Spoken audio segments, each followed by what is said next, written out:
Prepare to be trampled beneath my hooves! Welcome back, guys. We're carrying on Megaman 6 with Centaur Man, who, I'm sorry Ultima, I have to do it, who operates a dry battery in a water level. So we're dealing with some pelicanus and some jellyfish, which I'm not even going to try to pronounce the name of, and some gabgios. Interesting trick here, just walk off the edge. No jumping required. And some wall blasters underwater. Not sure why they're underwater, but they are. Now, the gabgios, of course, when they're underwater, they move from left to right. They don't actually jump out of the water or anything like that. It's like two different versions of the gabgios. Very weird, that. And the really weird gravity water underwater part of the stage, and some chocoros.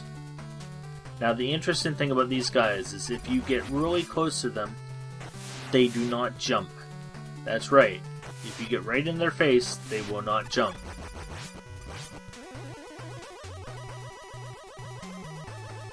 And unfortunately, we have to use the Charge Buster against the Pookers. There's no way to get past that section without taking damage. I'm sure everyone knows this by now. Ooh, E-Tank. Hold on to that for me, Eddie. Alright, so the first part of difficulty is actually right here. With the submarine flyers, you want to get 3 quick shots on them when they're out of cloud form. Shooting them in cloud form doesn't do anything but just pop them out of cloud form. The damage does not carry over to their submarine form. Now we are approaching the hardest part of this stage, Squidon. There's not a whole lot of room to deal with this guy, so it's a bit of missile manipulation and dodging the ice cubes while getting 16 quick shots in on this guy. It's a little hectic. And with that, we're done. 1 boss gate, 2 boss gates. You know what that means. Alright, we are reaching Centaur Man. Centaur Man, as it's already been stated, is another one of those time freeze enemies. However, he does not exploit this to the full benefit that Brightman did. I find getting 2 shots in on this guy per teleport or per pass is the best way to deal with him. There's the time freeze. The reason I do 2 shots per pass is because sometimes that 3rd shot can be very iffy, because sometimes he'll vanish before that 3rd shot lands. And well, we don't want that. Not when we finally get past Squidon. The gallop that he does, you unfortunately have very little room to actually jump over him. It's not difficult, let's say, like dodging Doc Robot Woodman's leaf shield, but there's still a chance that you'll get hit.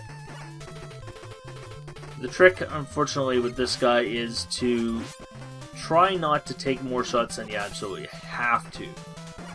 Be patient and take the ones you know you can take.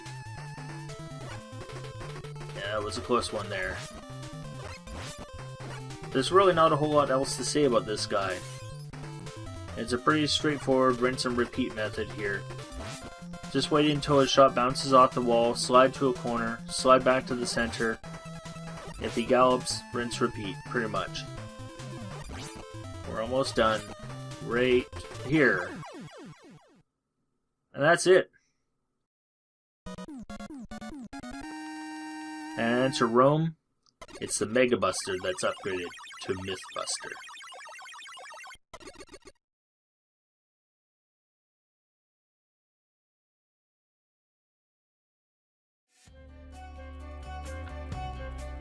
This is just in here for completeness sake. You'll need the Rush Jet adapter to get across this gap. And of course this gap takes you to the real Centaur Man, where you get the beat letter parts.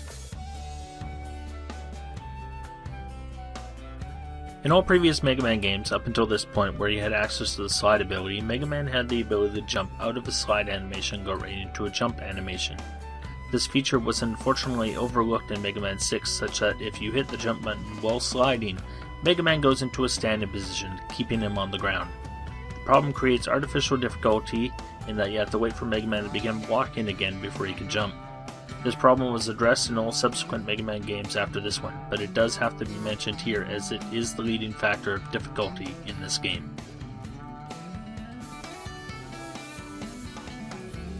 The difficulty in this stage mostly stems from the aforementioned slide jump bug. Stage score is a 4 out of 10. This goes pretty much all to Squid on. Luring the missiles, dealing with the ice cubes. It's a mess of an encounter, but not entirely difficult. As for the boss, Centaur Man himself gets a 2 out of 10. He's really easy once you know how to manipulate his teleport. The biggest problem you'll have with this guy is managing to jump over him as he moves from one side of the room to the other. Total score for this stage is a 4 out of 10. It's pretty much all Squid on here. Thank you for watching this video. I hope you've enjoyed. Until the next video goes up, take care.